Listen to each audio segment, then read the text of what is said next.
let's pick up on this discussion now. The new Health Ombudsman, Professor Taole Mokoena, started his term of office at the beginning of this month. Now, he took over from Professor Malekapuru Mahoba, who reported a success of over 10,000 cases that he dealt with during his tenure. Now, Professor Mokoena joins me in studio now to give us his vision and where he wants to take this office, or the job of this office, for the next 7 years. Prof, thank you very much for your time, and thank you for making time for this important discussion. Let's begin with your overview of the public healthcare sector. At a glance, when you look at the reportage around the public healthcare sector, where do you think the demand is in terms of fixing? Thank you, Pauline. The public sector, as you know, it serves the majority of our people in the excess of 80%, and therefore it's a very important institution. I think in the main, in principle, the public sector is good, but it could be better. You say, how do I think I could fix it? That's actually not my job to fix. No, I'm looking at it. The question is, where do you think the fixes ought to come in urgently in order for it to function better? Yours, indeed, is to take complaints from members of the public. But, for example, we have heard a report from the Minister of Health telling Parliament that just looking at infrastructure alone, 200 billion is needed if we are to successfully implement the national health insurance. You're quite right. The infrastructure, not only in healthcare, but in the country in general. If you drive a car, you would know. If you used to go by train, you would know. Yeah. And it's no different with the public sector. There's been a debt of maintenance and repair, and so a lot of our infrastructure is beginning to crumble. This is despite the fact that the population is growing, and not only do we need to maintain the infrastructure that we do have, but we need to build more so that we can take care of the growing population. Now, the other thing is human resources, and there's a shortage of human resources in healthcare in general, but in the public sector in particular. Now, you ask what needs to be fixed. First of all, the infrastructure, as we've just illustrated now, but also supply the requisite and appropriate human resource. Yeah. However, I say appropriate because the human resources that we do have is not always fit for purpose. I'll give you an example. I've been tasked to do an investigation on why a number of healthcare workers were dying during the early part of the COVID-19 pandemic. And without going into any details about that, but one of the key aspects, we looked at the 4 provinces: Eastern Cape, Northwest, Gauteng, and KZN. One theme that was running through all of that was the lack of appropriate human resource. Most of those provinces, they were being run by acting personnel, and therefore it was very difficult for them, the acting personnel, to actually take grip of the hospital. That's just one aspect. Yeah. Let me try and hurry us along, Prof, because time is of the essence here. I'm going to get straight to the point. Yes. The Life Esidimeni tragedy, it stands out as the worst that has affected the people of South Africa. 144 people died, and that's why there is an inquest that is now ongoing, because they died of unnatural causes. The people who made that decision to move them from government facilities to non-registered NGOs, no person is sitting in jail today. Those families want justice. And that's where your role comes in. Yes, your predecessor investigated exactly that, but the element of justice is what is outstanding at the moment. What needs to be done for those families to not only hear that a process of justice is unfolding, but for them to see justice being done? Taole, I don't want to go into details about that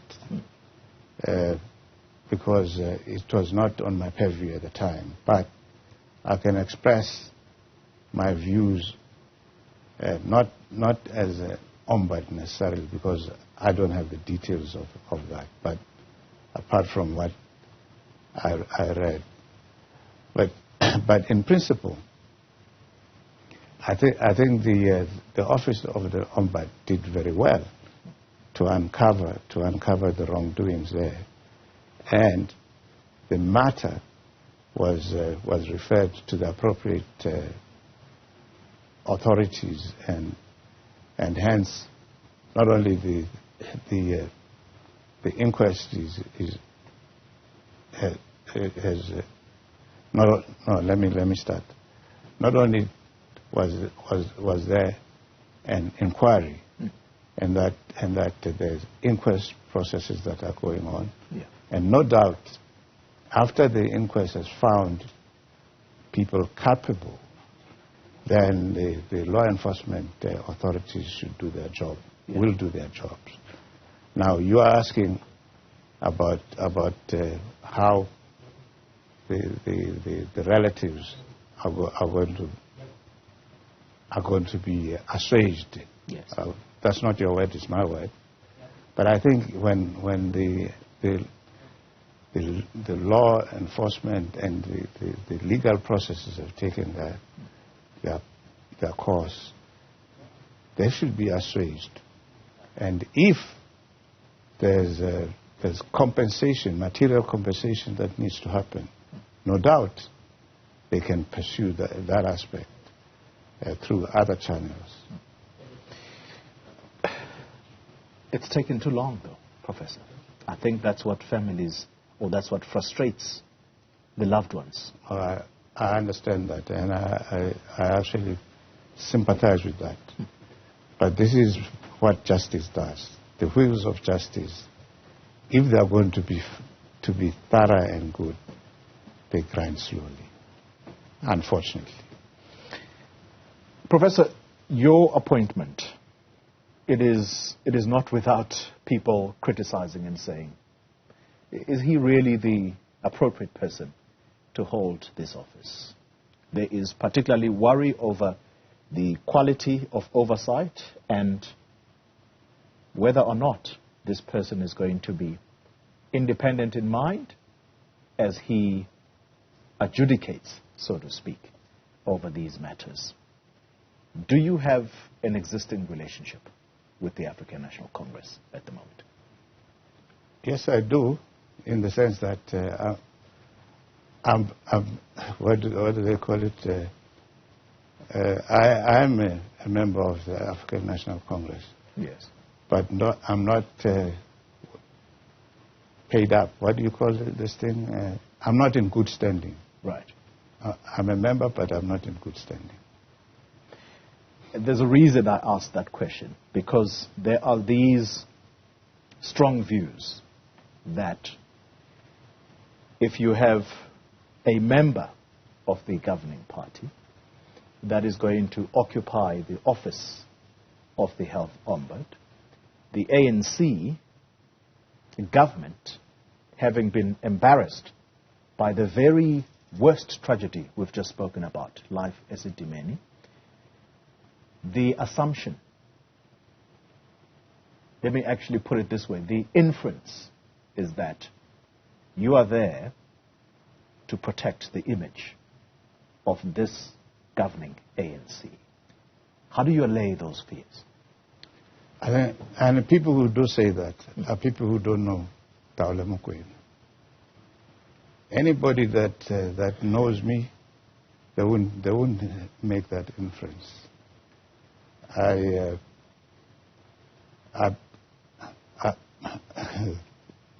don't know how to put it gently, yeah. But I don't carry any favor to anyone. To anyone. But those that care, they should look at my track record, and those that will be alive in the next 7 years, they will see what I do.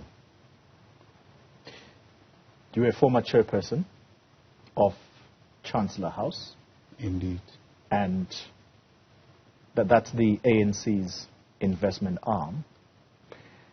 And activists will go on and say, as I intimated earlier, how does he reassure South Africans that he will execute on his job with independence and impartiality at a time when the country is struggling to assert accountability, particularly in governance?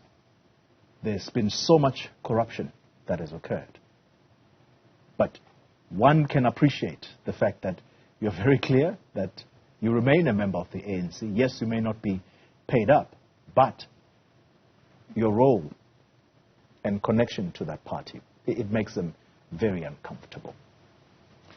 I make no apology about that, you know.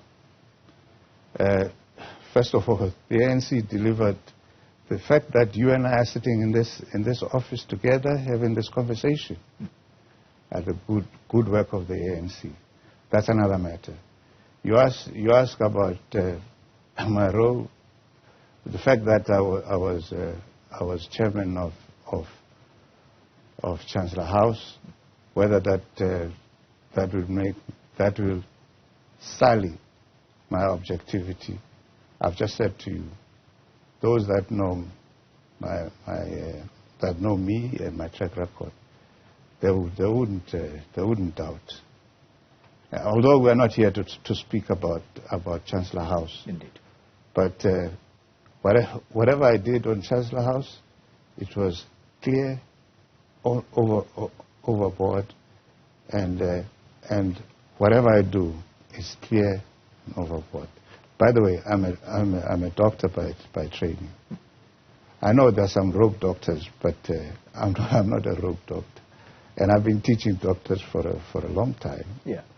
For the good part of 43 years, and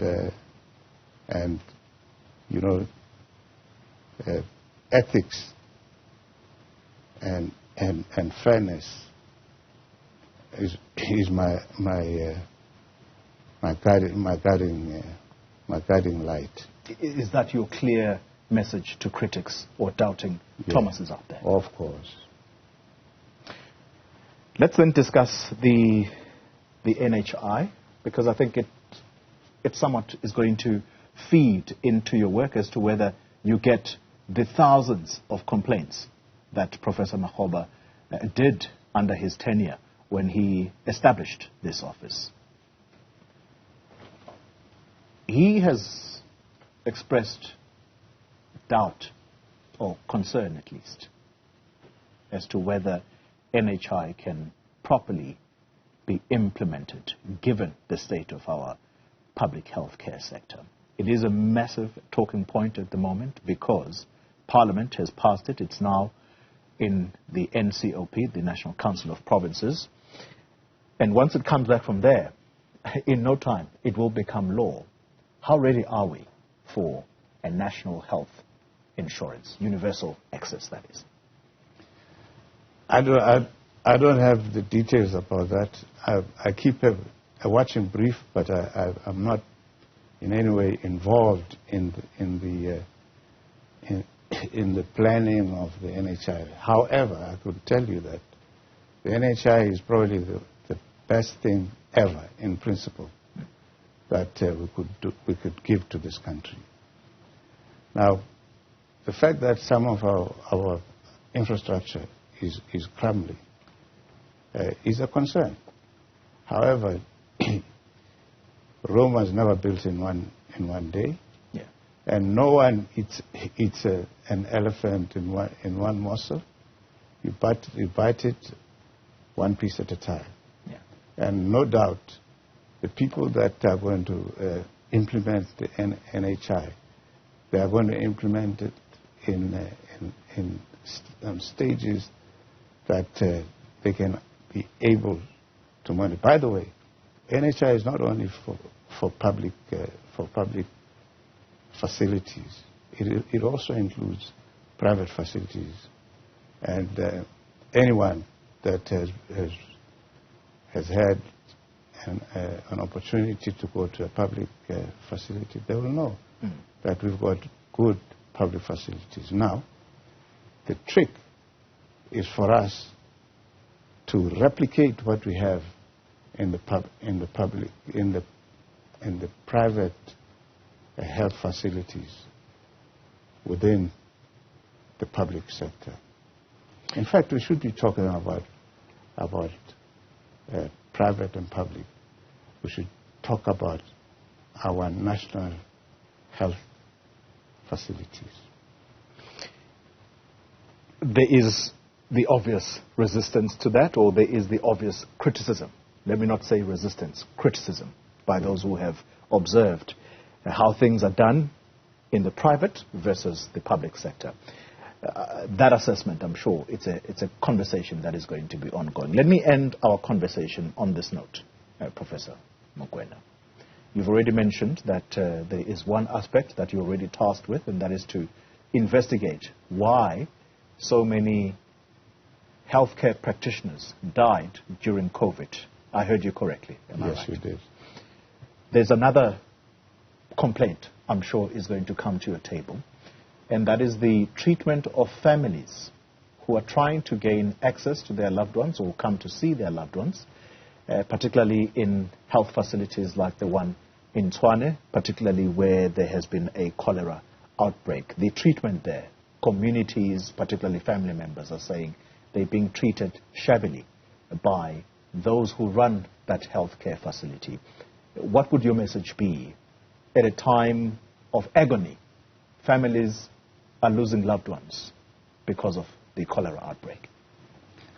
Of course, we don't expect, let me put it in the positive, we expect health workers to be empathetic to the families, particularly when people are desperately, when their loved ones are desperately ill on a deathbed. And it is unconscionable that health workers should be as callous as what you say now. Our door is open, Taole.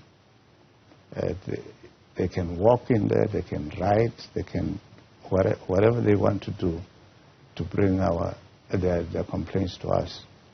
We are ready and capable to deal with those. It is indeed a tragedy and sad that such an occurrence should happen. Professor Taole Mokoena, let me thank you very much and wish you the best of luck as you embark on this 7-year journey at 71. You sure you're going to take it through? Age is only a number. Thank you very much for your time. Thank you very much. Thank you indeed for the visit. I'm going to ask you to remain there as I link to my next story. Professor Taole Mokoena there, the newly appointed Health Ombudsman in South Africa.